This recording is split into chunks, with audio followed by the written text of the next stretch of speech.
I was already late when the engine coughed and died. Not mine, hers. A vintage Jaguar, stranded on the shoulder like a wounded animal, hood up, steam breathing into the air, a woman standing beside it, composed in a way only money or experience teaches you. Everyone else drove past.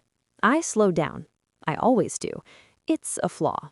Or maybe it's the reason this ended the way it did. I remember checking my watch.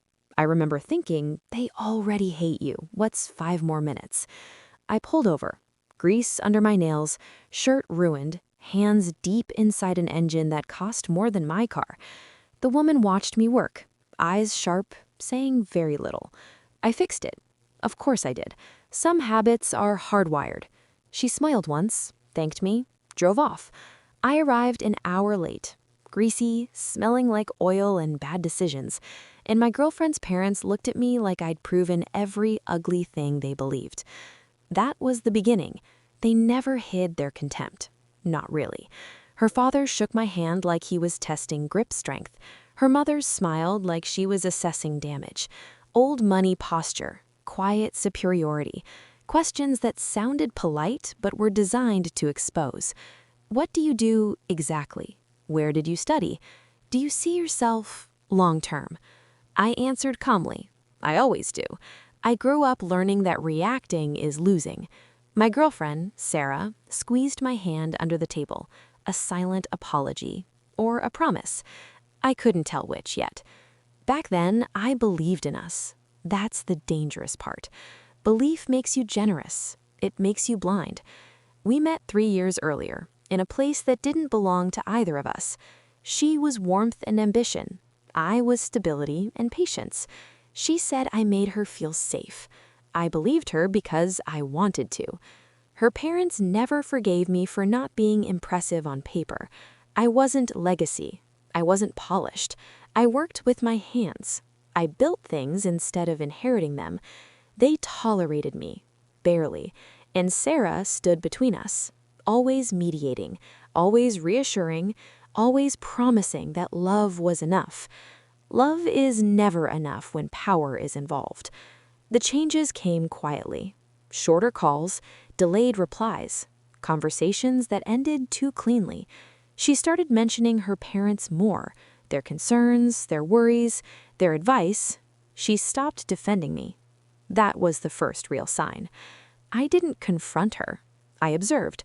I noticed how she angled her phone away, how she stopped inviting me to certain events, how her tone shifted when she talked about our future, from ours to hers.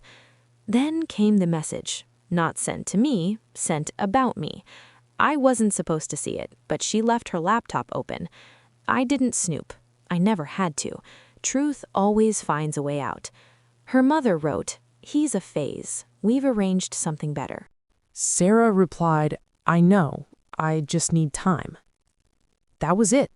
No apology, no resistance, no fight. Just time. Time to replace me. I closed the laptop gently. My hands didn't shake. My heart did. But I've learned to let pain sit quietly. Pain is useful when you don't waste it. That night, I kissed her like nothing was wrong, and I started planning. Revenge doesn't begin with anger. It begins with clarity. I didn't want to hurt her, not directly. I wanted her to understand the cost of underestimating me. I wanted her parents to realize that power isn't always loud, and class doesn't always mean control. I audited everything: their businesses, their investments, their charities, their reputation. People like them are careful, but they're also arrogant. They assume no one is looking closely, especially not someone they've dismissed. I found inconsistencies, small ones, legal ones, ethical gray zones hidden behind donations and influence. Nothing illegal enough to destroy them, just enough to expose them. And then I waited. Timing is everything. The opportunity came sooner than expected. Her parents were hosting a fundraiser, high profile, politicians, press, a celebration of integrity and legacy. Sarah invited me, out of guilt, maybe, or habit. I said yes. I wore a simple suit, Nothing flashy. Clean. Controlled. I arrived early, and then she walked in. The woman from the highway. Same sharp eyes, same calm posture. She stepped beside her father, introduced as his wife. Sarah went pale. I smiled, because now I understood everything. The jaguar, the test, the delay. Her mother had staged it. She wanted to see who I was under pressure, whether I'd help without reward, whether I'd choose decency over image. I passed, and they still hated me, not because I failed, but because I didn't fit the story they wanted to tell. The speech began. Her father spoke about values, about honesty, about legacy. That's when I moved. I had already sent the documents, quietly, to the right people. Journalists who asked questions politely, board members who hated surprises, donors who cared deeply about optics. Phones started vibrating, whispers moved faster than truth ever does. By the time the applause ended, the room felt different. Tense, unstable. Her mother looked at me. Really looked. Recognition flickered. Then fear. Sarah followed her gaze. Our eyes met.